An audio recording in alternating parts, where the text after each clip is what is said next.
enough, not full. No, feel free to, anytime I'm talking, ask me a question, talk to each other. I'm not really formal about presentations like this.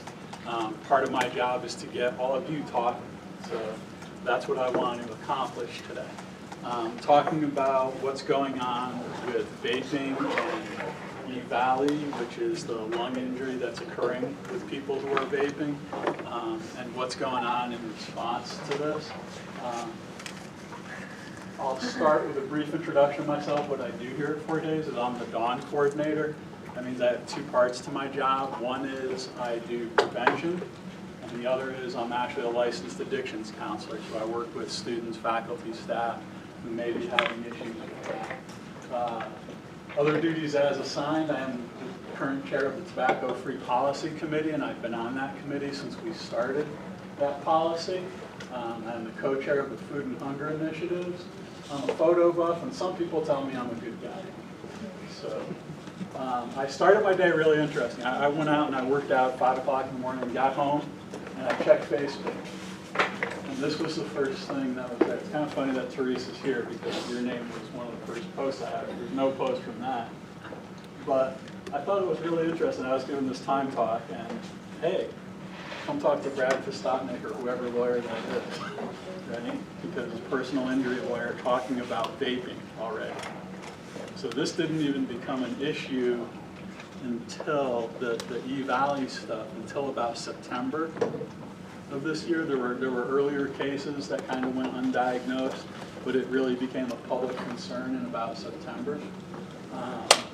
But I thought that was interesting that was my 6:53 in the morning. Yeah, that was my thing. So what we're talking about are e-cigarettes, vaping devices. Juul is a company who has such a market share that it's like Kleenex. People actually talk about Juuling like we talk about grabbing a Kleenex, even though we're really glad we're grabbing a tissue. That might be puffs or something. They have, I think, in 2017 at least, they had a 72% market share because, in my mind, this is their device. That's a Juul right there. Just the gold part, not the tall part. It's leaning up against another one. It's small, it's concealable, it's very easily hidden. They're even making sweatshirts, book bags now that have a little slot where you can hide them. And they're usually on the inside, so mom and dad won't see, hey, you got your Juul. I can tell on the outside you didn't forget it. That's good, right? They're on the insides of those things. So they're very small and they're easy to conceal. The other thing about them is they were making the flavored pops, right? They're making these flavors like mango, blueberry. They're all cotton candy, bubble gum, right? So targeting towards younger people because they have a great model for what to do. Get people hooked on nicotine, right? The tobacco companies are doing that. Juul is actually, or one of the companies is actually renamed because Philip Morris had such a bad reputation that they changed their name. So they're making these products now, and it's the same Philip Morris company, it's just under a different name now. I've been doing a lot of research on this recently. These are the symptoms that you're basically looking for with the lung disease, and it doesn't sound like anything other than the flu, right? Respiratory system symptoms: cough, shortness of breath, chest pain, nausea, vomiting, stomach pain, diarrhea, fever, chills, weight loss. So, and it's not an infection that's causing it. It's something in the chemical that's reacting with the lungs. And it's showing up on x-rays as little spots almost. So it's not any kind of infection or virus. It is some kind of chemical reaction. Because of this, in November, they stopped looking at anybody, the CDC stopped looking at any cases that people weren't hospitalized because those are all the symptoms of the flu. Flu season begins to really hit the U.S. in about November. So they didn't want that confusion going on. But they've also, I've really been impressed with the CDC's response to this because they put out some guidelines. If you're diagnosed with this and you decide not to go into the hospital, these are things that you need to do. So I'll be showing you the CDC's website later. I have the links in here. And by the way, I will email this. I'll send this to Odalis. She will post the presentation, and it has links to 8 different articles by the New York Times, and then 2 other resources that I thought were good. There's a third one I'd like to get a hold of, but I don't know if I can find that again. When I started talking this semester to freshman seminar, right, every semester I try to talk to them before homecoming, Oktoberfest, and this year they asked me to come in really early. So this was like, I think, the second week of classes. This was all the information we had. There were no real numbers. CDC didn't have national data. There had been a 4th vaping-related death. By the time I went to personal wellness, a little bit later in the semester, we were already to over 1,000 cases, 18 deaths, 48 states being involved. So this went from really not being on the radar to these numbers really fast. This was the difference between, I believe, September 9th and September 24th when I updated this. So this happened really, really quickly. And in that 18 deaths, there were 2 in Kansas. That number is still the same right now, as of February 4th. So then it went from there to now we have, and that 1,000 did include people that were being treated out on an outpatient basis, because that was September, October. Now we're talking not even including those, and we're at 2,758 hospitalized cases. 50 states, 2 U.S. territories, I believe it's Puerto Rico and the Virgin Islands. And then there have been 64 deaths. The number in Kansas has still stayed at 2. Let me see. I guess I'm going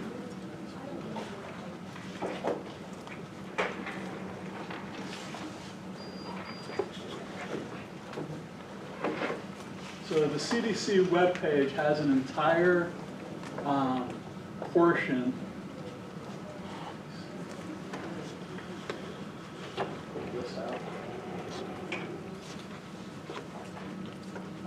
that is just for this.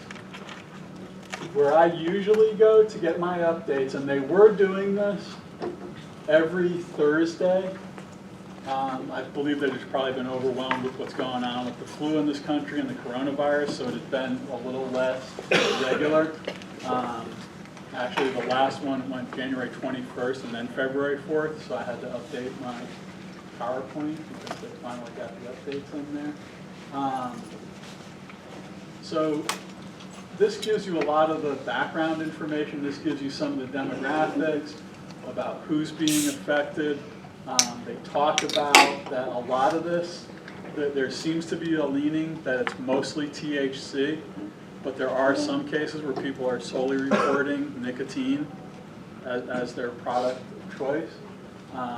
That's all that they've used actually, not their usual choice. They give you the demographics in terms of age,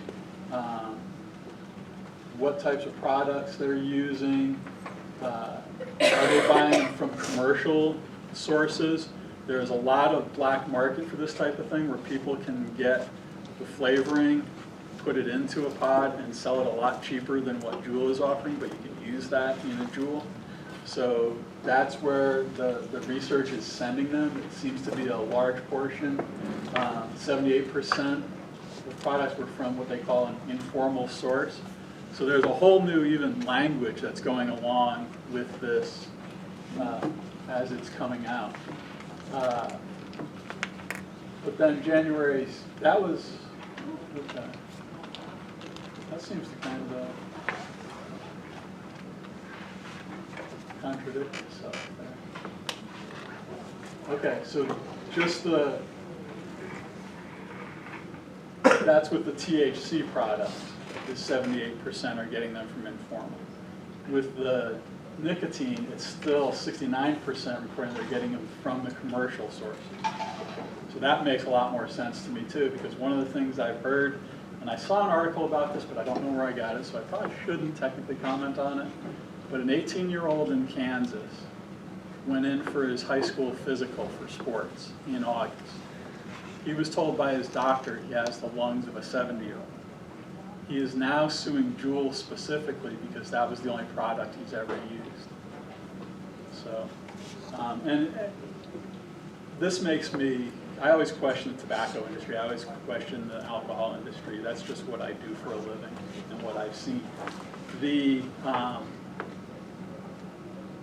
The reason that vaping became a thing was how they first advertised it was so people could get off cigarettes, right? And it's still, they haven't been around long enough to find out if it is a carcinogen, if it's going to cause cancer or not. But without that, what they're saying is, hey, this is less harmful. This is a vapor, it's not smoke. We're not igniting it to the same temperatures and things, so you're not doing as much damage. But in the short term, it's turning out that it is causing all this havoc. You can look at the states and they have them. This is where it's happening. Kansas, 10 to 49 cases is still where we're at. And this is as of February 4th again. Texas, 200 to 249. California, 150. And Illinois is the other one that's up to 200 to 249. And again, these are those hospitalized cases because this is the CDC website. So Texas, Illinois, California are the highest rates? Yeah, Texas, Illinois, and California. And Juul is out of San Francisco.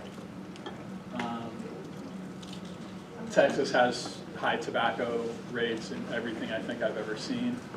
And Illinois, I'm not sure, probably because of Chicago, just having a large city. In the Northeast, New York is one of the heavier ones with 100 to 149. But again, my worry is because these signs and symptoms imitate the flu, how many cases are going undiagnosed? How many people are doing this on an outpatient basis? The 2 cases in Kansas and many others that have resulted in death, a lot of times it was elderly people who had underlying conditions also, so their immune system was already compromised and then they had this. And you'll see that throughout all the literature that's out there. CDC is noticing that it spiked in September, but they also stopped counting the non-hospitalized cases in November, so I'm not sure where this data is going. This is ongoing data collection. And there's also going to be a spike because you have to have it diagnosed. You have to have it sent into a system before they're getting it. So there's usually going to be a 2 to 3 month lag between somebody being diagnosed and them making it into the current data. And they're working on that. So the CDC has, they are as on top of this as we should expect anybody to be. There's, like I said, great resource. Every Thursday I try to go to their page and check and see what the updates are. You notice the email that I sent out, I think it was in September, that went out to all users. That's where I get my data from. So, how that plays out on campus, I have a couple numbers out here that aren't just vaping devices, you'll notice, but they're things that we smoke, right? So I thought that was important to talk about. And this was our 2019 survey that Gary used to help me with when he was at the Docking Institute. So we do a social norm survey about alcohol and drugs, and I call it a social norm survey. It's actually a usage survey, but I try to keep tab of what are the trends and what's going on campus, so that helps me do my job. I know when I need to go out and talk about different issues like this. With smokeless tobacco, 11.2%, and this is used at all. This isn't used on a daily basis. This isn't everybody and their brother. Cigarettes was at 18%, marijuana was 23%, and vaping devices were 38% of Fort Hays students reporting that they tried at least once in the last year. Right? So it becomes entrenched in we're approaching a huge number there. But when you look at, like I said, the daily, it's 5.1%, right? So you hear that 38%, wow, this is becoming a huge issue, but you look at how many people are actually probably getting close to the addiction level, you're looking at a much lower number. So if you're vaping there. And the other thing about these is it's really weird. You have to think about everything in different terms. A single pod in a Juul has about the equivalent of a pack of cigarettes. But that will give the average user about 200 puffs. Everybody thinks it's the equivalent of a pack of cigarettes, so every time they inhale, they're inhaling a pack of cigarettes in terms of nicotine. They're not. The bad thing that I see are all the videos that make it to YouTube where they inhale probably a fifth of the pod, and then they're letting the vapor come out for 30 seconds, 20 seconds, right? Because that's the extreme. And yeah, are they doing damage to themselves? Yes. But that's what everybody picks when they picture somebody vaping. Where I see most people, because you don't always catch people that are vaping, is they're taking quick hits, small hits. Right? If it's a middle school kid, a high school kid, a college kid that's in a spot where they're not supposed to be doing that, they're not going to exhale a whole ton of vapor. So, hey, here I am, I'm back here doing this, right? So that's why policy becomes kind of important, right? We have a tobacco-free policy here, and when we thought that through, we looked at vaping devices and we're like, guys, is this actually healthier? Are we going to tell people, smoke a cigarette instead of vaping? Go off campus, do that, or you're allowed to do that here on campus. And I'm glad we came up with the policy that we did, because the short-term dangers are coming out now, and I wish I could say, we saw this coming, we did. But it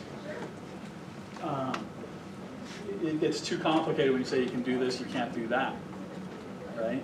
And then we put myself in a weird spot. When this happened, I started asking myself, am I going to tell people to go back to smoking cigarettes? As a drug and alcohol counselor, that's advice that I never want to give anybody because of the long-term health consequences.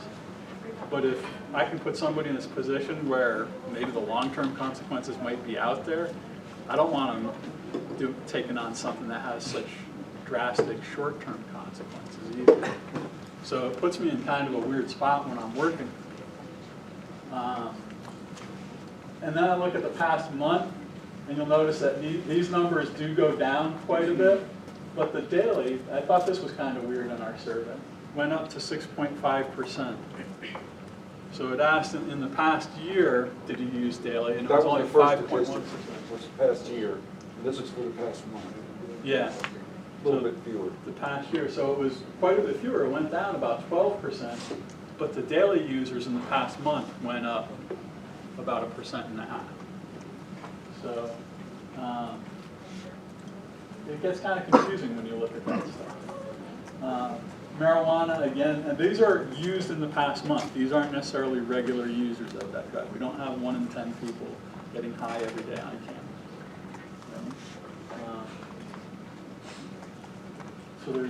So the survey didn't really measure the students that are vaping THC as opposed to vaping nicotine. That's a question that I won't be able to get into this year's survey because they're getting ready to get that out. But I'm trying to figure out how do we determine that and for next year. Because we will have to, a question like that when we separate, as you well know, I'll have to go to IRB and say, this is why we're justifying this change in the survey. Something else, Bob, I think would be good to know is that after you find out who's vaping, ask them, did you smoke cigarettes before you started vaping? Because those high numbers suggest to me that some people are trying vaping that have never smoked cigarettes before. Yeah. Yeah, because we didn't have 38% trying cigarettes. Yeah, that's high for smoking. So, yeah, that is a good question. We could probably actually deduce it, maybe even without adding the question. That would be an interesting analysis to see if we could get there.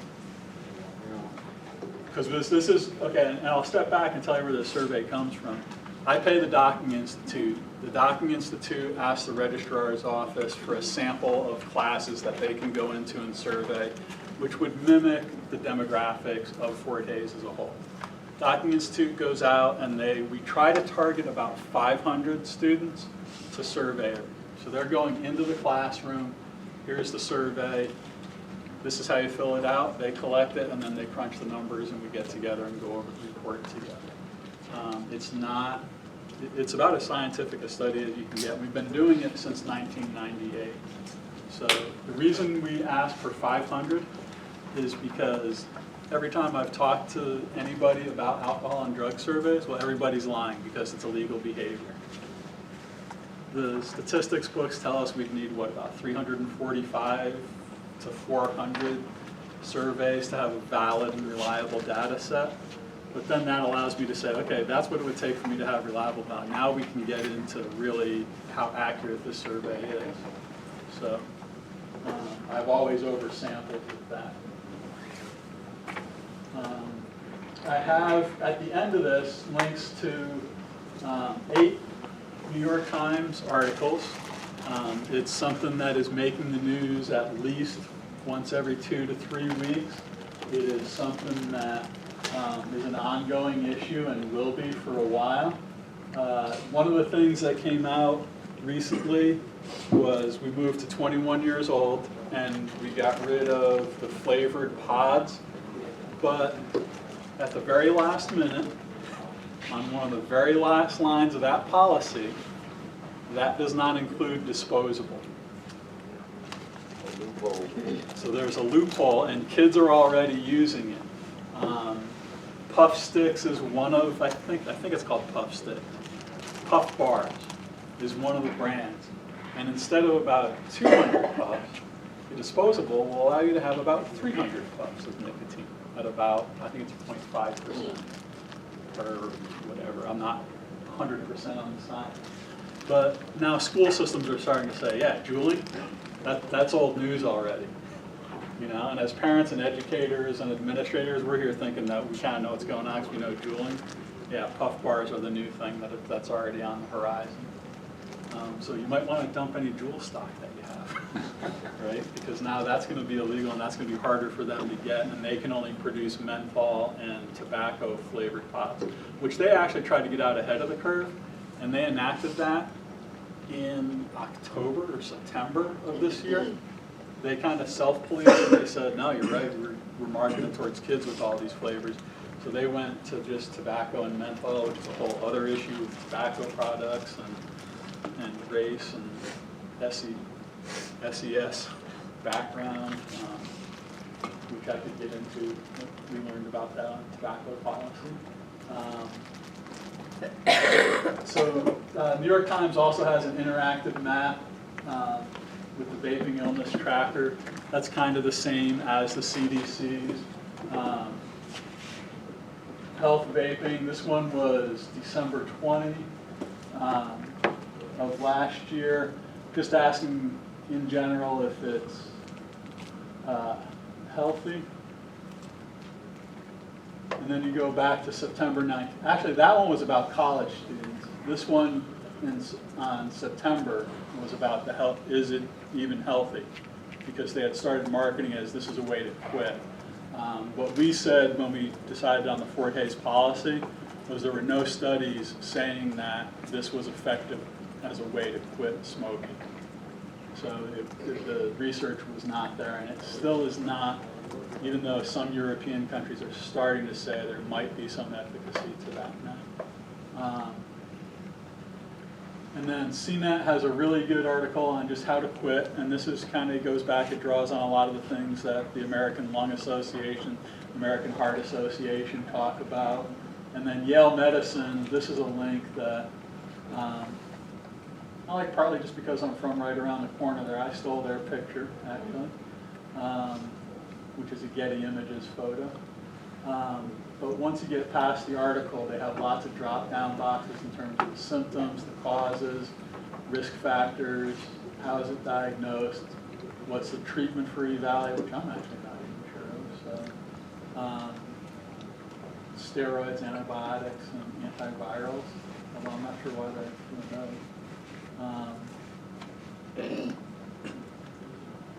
And then the outlook. So there's a lot here.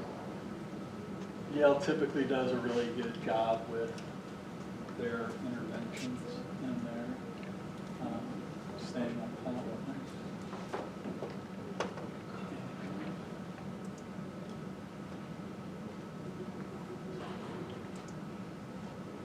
So what questions does everybody have? I'm talking way too much. So like the other alternatives I could think of before vape for getting off smoking, weren't they like patches, like the nicotine patches and Sure. types of gum? Are those good alternatives? Yeah, They yeah, are? those are much safer. They're not causing the same level of issues here. Some of them are approved. We actually, with student health, when we first initiated the tobacco policy, we had them buy a certain number of patches. But what happened is they were sitting on shelves. Not everybody, just because we went tobacco-free, decided to quit. So they will work with individuals on getting the best deal for anything like that. They're very aware of it, and they have, one of the nurses is on the tobacco policy committee. So they stay in touch, and we work together on making that as inexpensive as possible. Because those things can get really expensive. $50 to $75 usually to start on like a program. But that'll give you like maybe 2 months worth to get you stepped down. Yeah, and the gum's expensive too. Yeah. Alone. Yeah. Anything medical is expensive, right? Yeah, there needs to be a program for the government to supplement those prices, because that would make it Yeah. punch on your budget. And a typical Juul starter kit, kind of with the Juul and a couple of pods, will cost about $30. So that's hard. But when you look at those puff bars, they're a lot less expensive because they're disposable. So you're not going to be reusing the device. So that's another issue, and that makes it a lot easier for middle school and high school kids to get their hands on them because they don't have to mow 3 lawns to get that $30.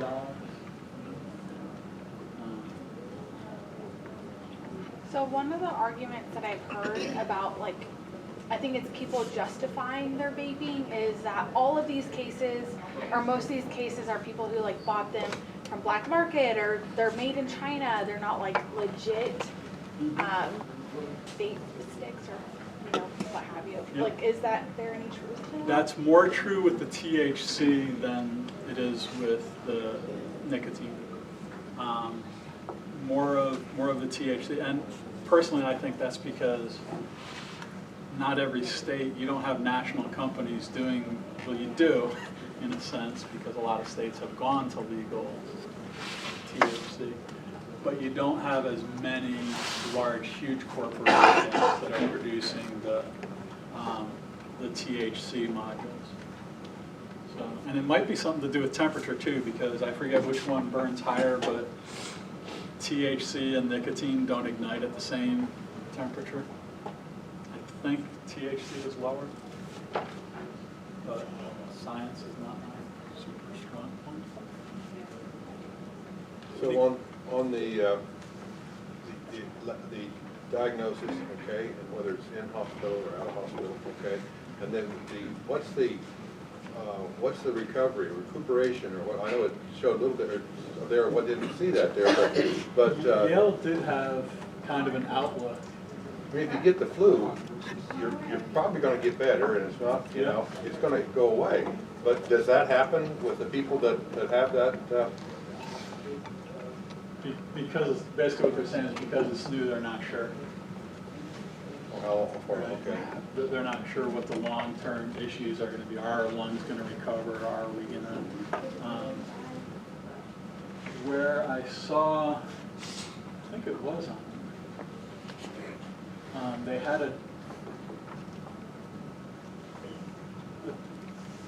difference for those who were being treated. I think it was actually on the CDC site.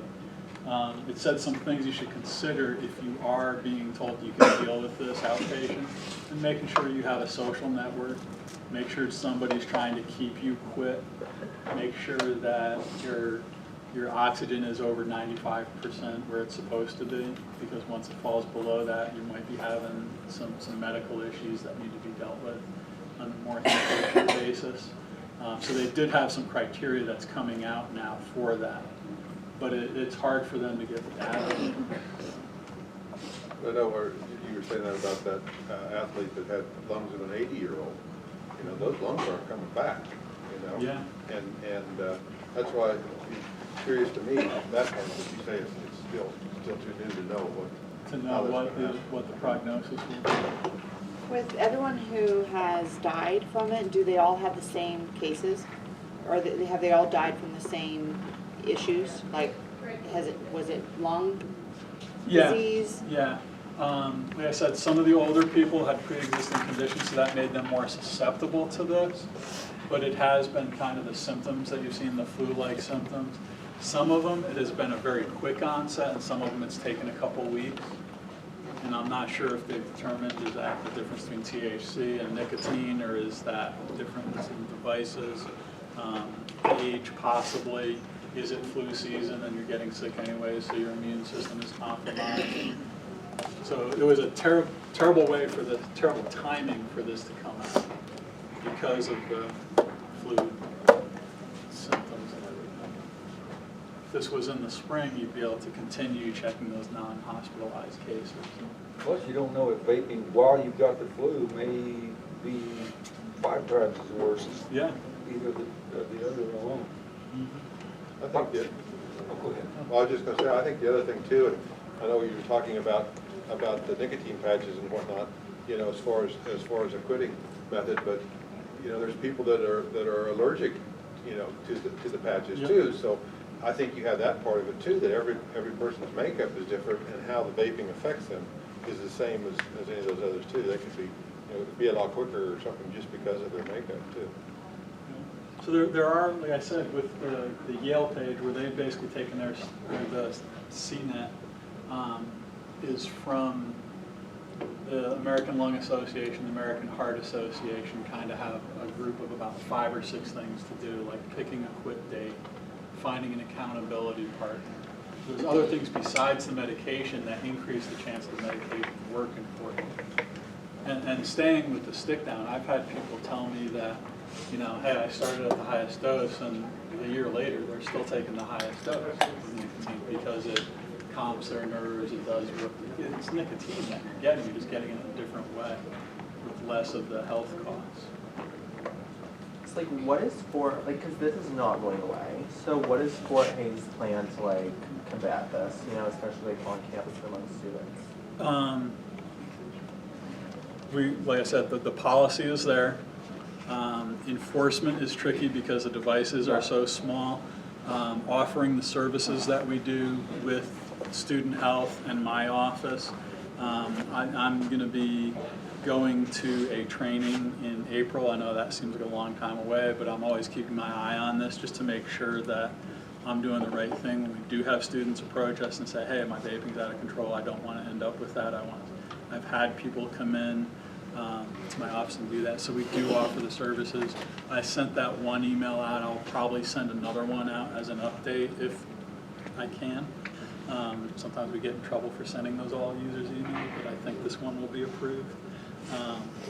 So keeping students aware of that, and then reminding them of the policy and that we're just asking people to respect it, because I look and I ask questions like, right now we're seeing a lot less of what our consultant said was, make it about respect for the environment, make it about respect for other people, right? So instead of just the health issue, by focusing on that respect question, do we see less tobacco butts sitting around on campus? Yeah. Are we doing less damage to the environment because of that? Yeah. Right now that I know what they look like, am I seeing a lot more pods being disposed of? Yeah. Are we going to see less of that because the whole device is now going to be disposable if people switch from Juuls to puff bars? Yeah, so that's going to be a little bit more visible as that happens. And then having conversations with each other, right? And encouraging those conversations between students, between faculty, saying, yeah, I see you doing this. Is there any chance that you've thought about slowing down? Do you have any resources that you can use? So, and me doing presentations like this and trying to get emails out to students. And then keeping with student health, and when people do want to, trying to provide the resources for them to be most successful at the least amount of cost.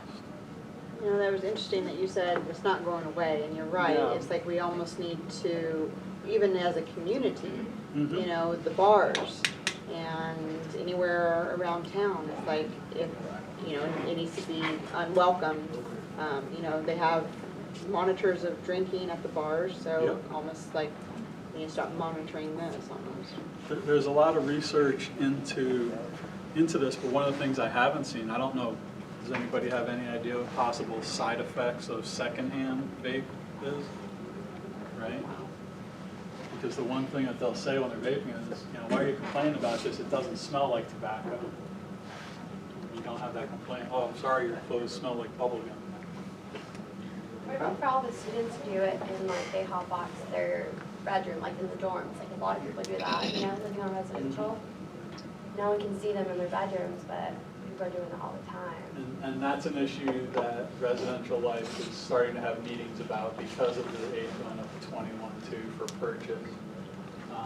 There's some questions, okay, it's illegal to purchase it, is it illegal to possess it? Because I don't think that has been addressed by the federal mandate that came out. So. Yeah, Bob, I just think, cigarettes have been legal for a long time now, vaping is legal. I just think it's important to make sure that everybody knows how deadly this drug is, that even before vaping, nicotine products killed more people than all other drugs combined, including alcohol. Yeah. And so now we've got a form that is even more deadly. And it's doing it in a quicker way. You know, my understanding is nicotine is a highly poisonous, and that there's extremely small amounts of it in nicotine products, and that, like in cigars or something where you can actually, like if you ate a cigar, you would probably kill that much nicotine would kill you. And that it's even I even read a long time ago that it was categorized as a psychedelic, that under high doses it'll actually make you hallucinate. So my point is that it is an extremely dangerous drug, and to me it's ironic that that's the one drug that's, well, alcohol too. The two most deadly drugs are the two that our society permits us to use legitimately. Yeah. I'll admit personally, I thought that the reason cigarettes were like bad for you is because of like all the other stuff in them, like the carcinogens. I didn't really know how bad nicotine was. So when these vapes came out, I actually did think maybe they were healthier because they didn't have all the other gunk in it. Tars. Yeah, I thought, oh, it's So- vapor, that makes solid sense. particles. I didn't realize that the nicotine is also what's the bad part. I got that Nicotine very isn't- impression too, yeah. Yeah, I didn't It's know. cleaner Nicotine, I smoke. don't think it's quite as bad as you were saying. But it is the other things that cause cancer. It's the tar and the other chemicals. The average cigarette has something like 400 different chemicals in it. So it's the nicotine that gets us addicted, but But it's the the other nicotine is chemicals not that carcinogen. cause the long time, the cancer is linked to tar and everything being built up on it. And this is like a much larger conversation of con management, but like just to me, like the whole idea of nicotine and like their business plan is to like hijack someone's like body to get them on a product. I don't know, to me there's like definitely some ethical concerns in that. Yeah. And like across the board, whether it's with cigarettes or like now like Juuls and vaping. Yeah, Absolutely. it seems to be, are they allowed just to change it to 21? Why is it still legal to do this, Like right? being unethical. Yeah. The ethics involved are incredible. I break it down to two quick little stories. One is in the 1950s, the Surgeon General started putting the warning on cigarette packs. This causes cancer. In the 1980s, you have CEOs of the tobacco companies standing in front of Congress, swearing on a Bible that they did not know their substance was addictive and caused cancer. And they had to get into internal memos in those companies to prove that they did. They knew way And that- before the and that's government what- did. Oh, yeah. And they were doing lab rat studies, and the guy that actually was the whistleblower, literally, it should be in a movie.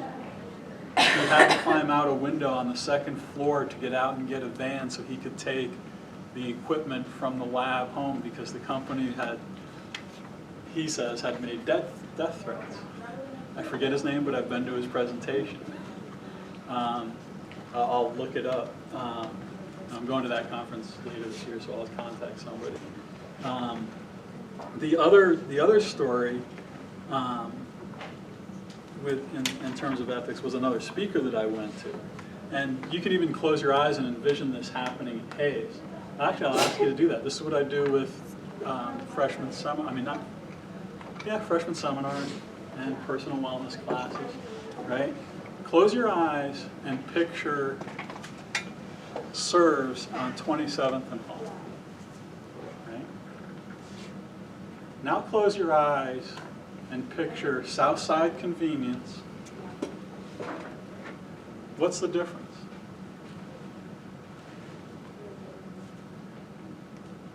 One's closer to the campus. One's closer to campus. It's family oriented. Serves doesn't have any posters. Serves has very little tobacco advertising. Where is Serves located in terms of SES within Hayes? You have one on 27th and Vine and 27th and Hall. More South- affluent areas. Southside Convenience Store, right near, literally right near a trailer park, right? The tobacco companies come in and they say, okay, if you put this poster up, this will be your price on tobacco. If you don't put this price up, tobacco. They'll get you to, first of all, they'll get you to buy their product, no posters.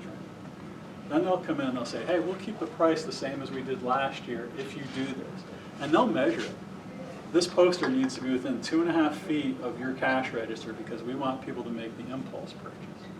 This needs to be at your pump because this one's been shown to actually draw people into a store according to our market research. I have another lady, Letitia, that her job right out of college, making close to $100,000 a year, was going in and doing this contract thing with these companies. And she had a moment of clarity, she calls it. She was in Detroit, she had inner city Detroit as a population, building a brand new convenience store. Looks like the brand new Serve, right? Everything's nice and shiny. She calls her boss and says, hey boss, great, I want to go over and get them the same deal I did this one. It was on, I believe it's called Meridian Street in Detroit, which kind of divides the city in half, and it's lower SES, higher SES. Boss says, you step foot on that property and I'll fire you.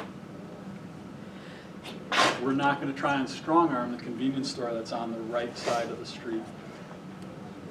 The other one, yeah, because we want to target this towards the lower SES people. We don't want that bad reputation. We don't want to invite the people from the north side of Hayes that have time to get upset about this and file complaints and hire lawyers and try to sue us because we're making their neighborhood look better. Lower SES people are scraping by. They don't have the time and the money to complain about those things. And then they're getting them more addicted, and who's gonna complain for the little guy, right? So she quit her job after that thing. And now she does public speaking. I feel like many students don't know how dangerous it is. It's just a cool thing to do, it's a trend. So that's why everyone does it. And I feel like if there's a way we can make students really aware on what the effects are, doing it so much, it would stop a lot of people, Mm-hmm. It also becomes an issue because when I look at the numbers, like the 26% and the 6.5%, how many people only do this while they're breathing? Because that lowered inhibition is down. This is what we do while we're partying. We're slightly out of bounds anyways. And the same thing with THC. And it happens in the same way. It actually makes me really upset thinking about using vaping because, like, as a generational thing, like, we had stopped, like, smoking cigarettes, like, more and more each year. Yep. And now, like, vaping is out, and, it's just, like, I don't know, it's really upsetting because we were getting rid of, like, You're being healthier. But that's what they were doing. That's what the companies And were that's doing. what the companies saw. They for a while. And that's why Juul is a split off from Philip Morris, because Philip Morris realized our pocketbook is being hurt by the lawsuit, by people making healthier choices. Let's make it a healthier way. In the 60s, I believe it was, they actually had an odorless smoke that they had a way of making tobacco odorless. But they realized that was part of what set off the chemicals in the brain that said, I desire that in terms of nicotine. Other When you people smell smoke something, makes you want a cigarette? makes you want a cigarette. So they never produced that in any They're kind totally of- unscrupulous. I had a friend of mine that worked at a convenience store that told me a cigarette salesman came in with a rack of cigarettes and said, I'll give you this for free if you'll set it right here, making it easy for kids to steal, Yeah. Yeah, nothing. as opposed to behind the counter. And we have some crazy rules in the US, and I could talk about this one all day. We have chemicals that we don't allow our workers to spray on our tobacco with a Tyvek suit on. But it's okay for us to export those same chemicals to third world countries where there's video of 6 and 7-year-olds walking around in shorts and a tank top, spraying it over their head, and then they're brushing up against the plant. And the nicotine poisoning that you're talking about, it's more potent actually in the plant when it's still growing. Their skin turning green because they're constantly brushing up against the plants and they don't have that Tyvek suit on. They don't have any of those protections because it's a third world country and they don't have OSHA or the EPA or anything like that to protect them. And I apologize, I feel like my back has been to the side of the room for most of my presentation. I just like wanted to add, like, I love what you said because that's such a mood of like, oh my god, you know, like we're really going down the drain another time. I thought we'd like learn from cigarettes, but then also what Jackie was talking about with just like students not understanding. When I saw that like 5% of people who say they do it on a daily, to me I think that's a lie. Just because I feel like I see more people who are daily users, but I think that there's a sentiment of like I can quit whenever, and you know like I'm fine, and so I think they might like. I don't want to say lie, but just put like, you know, I'm not a daily, like I could go, you know, but in reality, like, I don't know, if you tried to quit, like how would you be reacting? One of the things that most college students in terms of brain development are going through is, it's very difficult until the brain fully develops to see kind of long-term type thing, right? Like one of the ads I used to use all the time, if the average Fort Hays student who used to smoke a pack of cigarettes a day, and that used to be kind of a normal pattern, that sounds like a foreign country to you probably right now. But if the average person who smoked a pack a day quit, within a year, they'd be able to afford an entire semester's worth of tuition. But we can't think long-term like that because we're only spending $4 or $5 on a pack of cigarettes.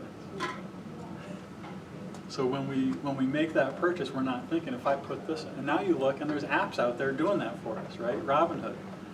If I go out and I spend $4.50 on a pack of cigarettes, it'll take the 50 cents and deposit in an account that will invest in stock for me. Because maybe we can't, but the app can think like that for me, right? So there's a lot of things that work against us. And I don't think that we're unscrupulous to this. I think that there's, the bottom line is what's behind all this for the tobacco company and the vaping, is they're going to make money and they're going to do whatever it takes to make money. Well, I do like the fact that she said that, you know, she said that a lot of people just don't understand how bad it is. And, you know, I know that we're starting the conversation, but maybe we need to be a little louder with it. Yeah. So, I mean, they definitely seem to be concerned. And it's up to you guys, the students that are here. Bob is cool. Yeah, But yeah, he can do everything. he's cool, but you know, it's hard for you to stand up to your friends or your peers and say, like, this is really, really bad, or like, right, your generation is better than this. But it's up to you guys to really say, hey, like, look, I'm your friend. I'm cool too, because, you know, we're the same age. And this isn't a cool thing to do, or you are really, like, harming yourself. And you can look at it two different ways. You can look at it like, I see you doing this and it concerns me. Or you can say, how do you feel about that? Because I've been doing this job for 22 years and most people will make the safer, healthier decision. The Safe Ride is a perfect example of that. Until 2005, we didn't have the Safe Ride. Since 2005, we've given over 250,000 rides. Right? Our number of students who tell us they always or usually use a designated driver has gone from being well below the national average in terms of college campuses to well above the national average. If you give people the safer choice, they will tend to vape. But once the brain gets hijacked by addiction, that becomes a much more difficult option. I think another thing too is the cry wolf theory, and that's the, vaping's bad for you, cigarettes are bad, everything's bad, everything's bad. But all of a sudden, now it's there, and you can see it and know that there's more to it than just that. That's the kind of education that needs to take place. Do you want to go? Withdrawal from physical addiction is something that's hard to imagine until you experience it firsthand. Yep. People that get start on opioids or cigarettes just don't realize what's in store for them to have to be able to quit those drugs after you start them. I've been through it with alcohol, and it's nowhere near what it is for Well, opioids. It's I still went through tough with on you. opioids, and my God, that was rough. Yep. So the other piece, you had asked about what Fort Hays is doing. Right now, our contract with Alcohol EDU and sexual assault prevention for undergrads is up. And we're looking at those companies, and a couple of them do have vaping and THC modules. Alcohol EDU has moved it in, so like all of our freshmen would be getting that. But like, to be really honest, like the people who I knew who needed those the most didn't even bother going on there to like take it, About 80% this year did. When we made it an assignment in University 101, we went from having less than 60% some years to over 80%. And that coincides with, I'm looking at numbers right now for the last 10 years. DUIs are down to where we had to cut Wednesdays off Safe Ride. So the number of, because that's part of our funding source, is people that pay for their diversion agreement. Out of the $250 for that, $150 fund Safe Ride, and we can't afford it to run Wednesday nights. That was the night where we had the least rides being given.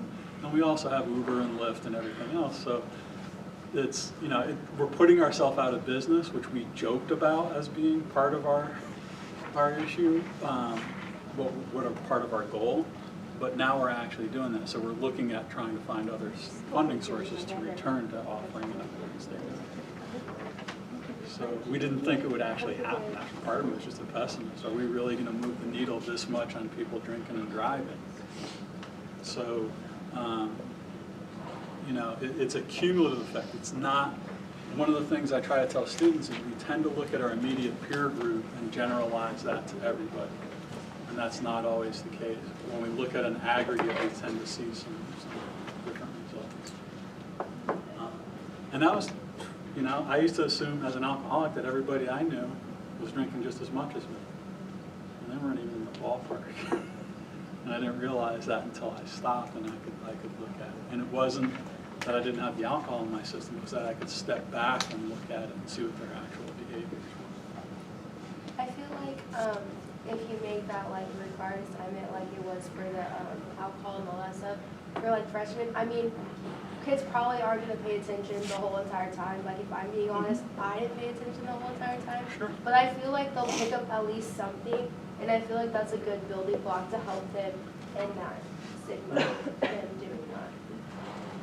I don't know, I feel like we were in the same learning community, and like I think the one person who didn't do it legit like dropped out by Thanksgiving because he was like always out drinking, and like, yeah. So I don't know, it just seems sad like the people who maybe need it the most like aren't actually receiving it. Yeah, and that's one level, right? If somebody gets caught, then they have different consequences than just doing alcohol EDU. They have to meet with me, they have to pay a couple $100s in fines. So we look at what are the different ways that we can motivate people to make safer choices. And that's why, we offer, I'm a licensed addictions counselor, we offer a licensed facility that does evaluations. I've stayed up with tobacco and how to help people quit that. There are chat rooms that are available out there and lots of resources. So I'm fairly consistently directing people to those resources. I think that's where friends come in too. Mm-hmm. It's a circle effect.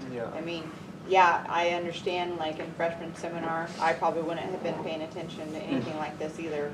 But to be able to have additional conversations and additional presentations, because as you get older, this information starts becoming more important to you. So I agree.